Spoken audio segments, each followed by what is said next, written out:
Hello everyone. आज अपन MIG welding पे top 20 question करने वाले हैं।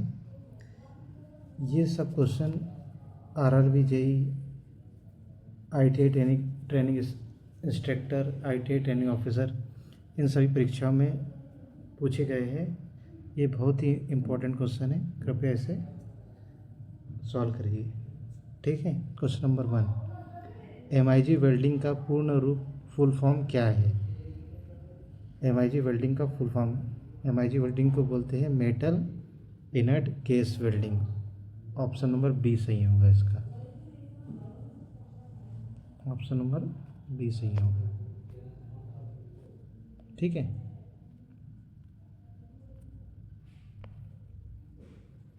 अब क्वेश्चन नंबर 2 है, AWS वर्गीकरण के अनुसार MIG वेल्डिंग को किस नाम से जाना जाता है? AWS अमेरिकन वेल्डिंग सोसाइटी ने MIG वेल्डिंग को किस नाम से जाना जाता है ना? तो इसका हो जाएगा gas metal arc welding, GMAW। Option number A सही रहेगा। ठीक है। ठीक है। क्वेश्चन नंबर 3, MIG वेल्डिंग में किस प्रकार के इलेक्ट्रोड का उपयोग किया जाता है? मैंने कल बताया था TIG में नॉन कंज्यूमेबल इलेक्ट्रोड का यूज़ किया जाता है और इसके अपोजिट है MIG। इसमें कंज्यूमेबल इलेक्ट्रोड का उपयोग किया जाता है। तो इसका हो जाएगा ऑप्शन नंबर सी सही, निरंतर उपभोज्य नग्न तार, continuous consumable bare wire. Option number C सही होगा इसका। ठीक है।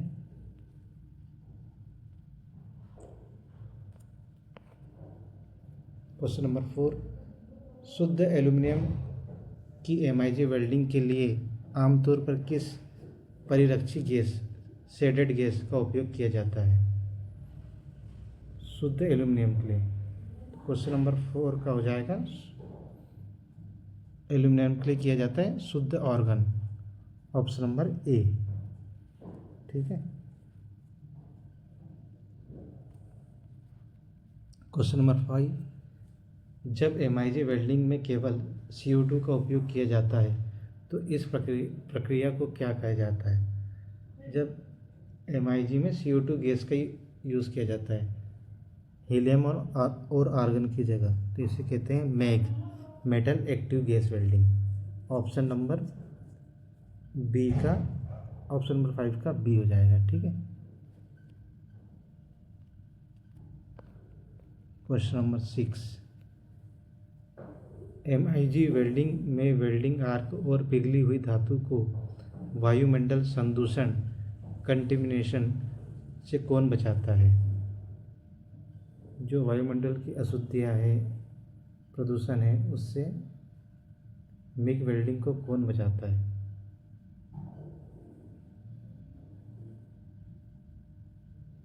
तो इसका सही होगा option number B, shielding gas.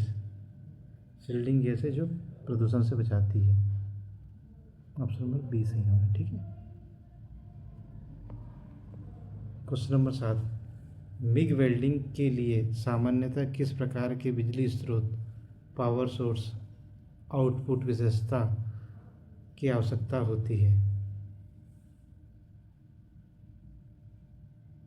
MIG welding में कौन सा पावर सोर्स, AC यूज़ करते, DC यूज़ करते, कौन सा? तो क्वेश्चन नंबर 7 का हो जाएगा कांस्टेंट वोल्टेज यूज़ होता है MIG वेल्डिंग में। क्वेश्चन नंबर 7 का है बी। ठीक है।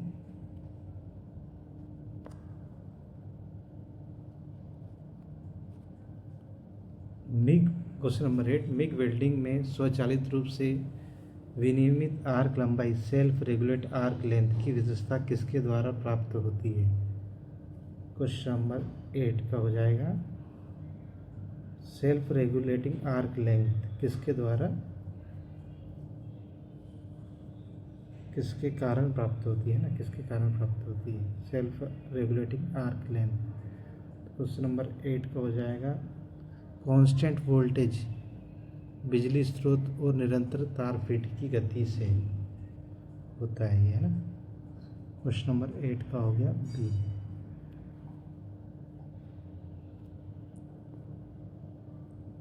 क्वेश्चन नंबर 9 मिग वेल्डिंग में अधिकांश धातुओं के लिए सामान्यतः एक पोलरिटी का उपयोग किया जाता है। मिग वेल्डिंग में कौन सी पोलरिटी यूज़ की जाती है? तो इसमें की जाती है direct current electrode positive, DCEP। अगर इलेक्ट्रोड पॉजिटिव है तो 70% या 66% हीट इलेक्ट्रोड पे होगी और वर्क पीस पे होगी 33 या 30%, है ना। इसका ऑप्शन नंबर ए सही होगा, 9 का A. Question number 10 MiG welding में मेटल ट्रांसफ़र का कौन सा तरीका सबसे अधिक स्पेटर छींटे के धातु के छींटे पैदा करता है? मतलब स्पेटर किसमें बारीक बारीक जो छींटे ज़्यादा उड़ते हैं मिग वेल्डिंग में मेटल ट्रांसफ़र करने में कौन से तरीके में सबसे ज़्यादा? तो इसका हो जाएगा शॉर्ट सर्किट ट्रांसफार्मर में सबसे ज़्यादा। इसको ग्लोबुलर ट्रांसफ़र भी कहते हैं ना। तो इसका हो जाएगा क्वेश्चन नंबर 10 का सी, ऑप्शन नंबर सी, ठीक है। स्पेटर को वेल्डिंग नोजल पर चिपकने से रोकने के लिए किसका उपयोग किया जाता है?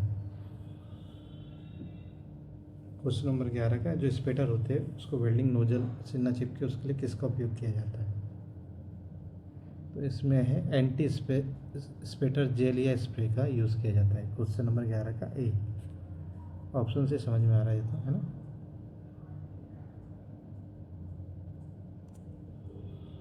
Question number 12 MIG welding torch में कॉन्टेक्ट टिप का मुख्य कार्य क्या है? कॉन्टेक्ट टिप का कार्य क्या है पूछा है इसमें।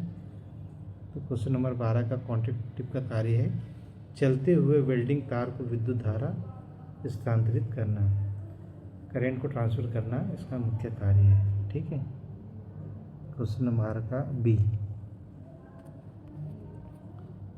माइल्ड स्टील की MIG वेल्डिंग के लिए सबसे किफ़ायती और लोकप्रिय परिरक्षी गैस कौन सी है? माइल्ड स्टील की वेल्डिंग के लिए कौन सी शिल्डेड गैस का यूज़ किया जाएगा? सबसे बेस्ट कौन सी है? तो ये है माइल्ड स्टील के लिए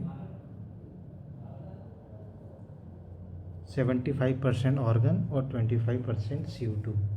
ऑप्शन नंबर बी इसका राइट होगा, ठीक है।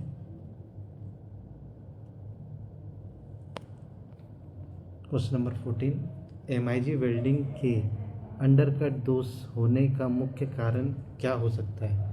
MIG वेल्डिंग में अंडरकट ये वेल्डिंग डिफेक्ट है, ये होने का कारण क्या हो सकता है? तो इसका कारण है अत्यधिक वेल्डिंग करंट या बहुत तेज ट्रेवल स्पीड। या तो बहुत ही ज़्यादा करंट यूज़ कर रहे हो आप, या बहुत तेज़ी से वेल्डिंग कर रहे हो, बहुत तेज़ी से वेल्डिंग करते हुए आगे बढ़ रहे हो, तो ये अंडरकट दोष हो सकता है, ठीक है। क्वेश्चन नंबर 14 का हो जाएगा B. Question number 15 MIG welding में वेल्ड बीट पर संरंध्रता पोरोसिटी गैस के छोटे छेद, जो छोटे छोटे छेद हो जाते हैं उसको ही बोलते हैं पोरोसिटी, संरंध्रता का मुख्य कारण क्या है? इसका मुख्य कारण है शेल्डिंग गैस होती है, परिरक्षी गैस का अपर्याप्त प्रभाव या हवा का चलना। सीडेड गैस होती है, सील्डेड गैस होती है, वो कम मात्रा में अगर आप सप्लाई करेंगे तो मेटल की सरफेस पे पोरोसिटी छोटे छोटे छिद्र बन जाएंगे, ठीक है। सील्डेड गैस, तो इसका हो जाएगा क्वेश्चन नंबर 15 का बी, ठीक है। क्वेश्चन नंबर 16 स्टील के लिए उपयोग होने वाली MIG वेल्डिंग तार जैसे ER70S6 पर तांबे कॉपर कोटिंग की पतली परत चढ़ाई जाती है, तो चढ़ाई जाती है स्टील के लिए होने वाले MIG वेल्डिंग तार में तांबे की कोटिंग क्यों चढ़ाई जाती है? तो इसका हो जाएगा क्वेश्चन नंबर 16 का जंग से बचाने और विद्युत चालकता को बढ़ाने के लिए। इसका हो जाएगा ऑप्शन नंबर ए। फिर कॉपर कोटिंग कर देंगे तो जंग से बच जाएगा, और तांबे की कंडक्टिविटी सबसे हाई होती है सिल्वर के बाद, तो उससे बचाने के लिए स्टील के वायर पर तांबे की कोटिंग चढ़ाई जाती है। क्वेश्चन नंबर 17,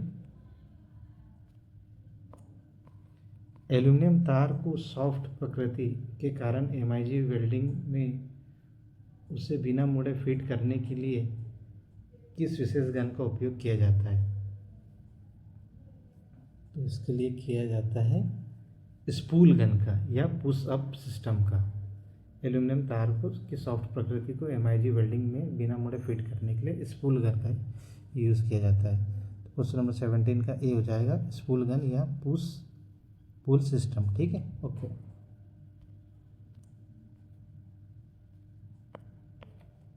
क्वेश्चन नंबर 18, पारंपरिक स्टिक वेल्डिंग SMAW की तुलना में एमआईजी वेल्डिंग का मुख्य लाभ क्या है? SMAW की तुलना में एमआईजी वेल्डिंग का मुख्य लाभ क्या है?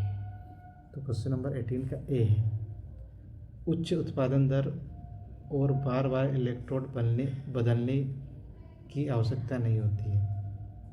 मतलब प्रोडक्शन रेट हाई रहता है और इलेक्ट्रोड बार बार नहीं बदलते। एमआईजी वेल्डिंग में ये लाभ है। ठीक है, क्वेश्चन नंबर 18 का A. Question number 19, MIG welding machine में वायर फीड का कार्य है। तो इसका हो जाएगा पूर्व निर्धारित निरंतर गति से वेल्डिंग तार को टॉर्च की ओर बढ़ाना। ये वायर फीड का काम है। क्वेश्चन नंबर 19 का सी आएगा। ठीक है, अब लास्ट क्वेश्चन है, एमआईजी वेल्डिंग में स्टिक आउट या इलेक्ट्रोड एक्सटेंशन से क्या तात्पर्य है? स्टिक आउट या इलेक्ट्रोड एक्सटेंशन से क्या तात्पर्य है? तो क्वेश्चन नंबर 20 का बी हो जाएगा, कॉन्टैक्ट टिप के छोर से वेल्डिंग तार की बाहर निकली हुई दूरी।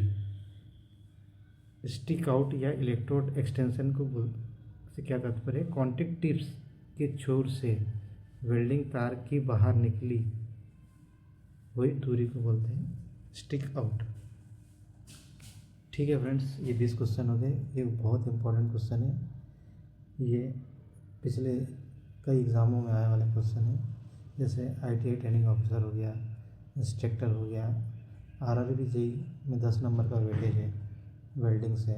इस टाइप के काफ़ी एग्ज़ामों में आए हुए क्वेश्चन है। कृपया ऐसे रिवाइज करिए, और कुछ नए टॉपिक में अगर कोई वीडियो बनाना है तो कमेंट कीजिएगा, उस पर वीडियो बना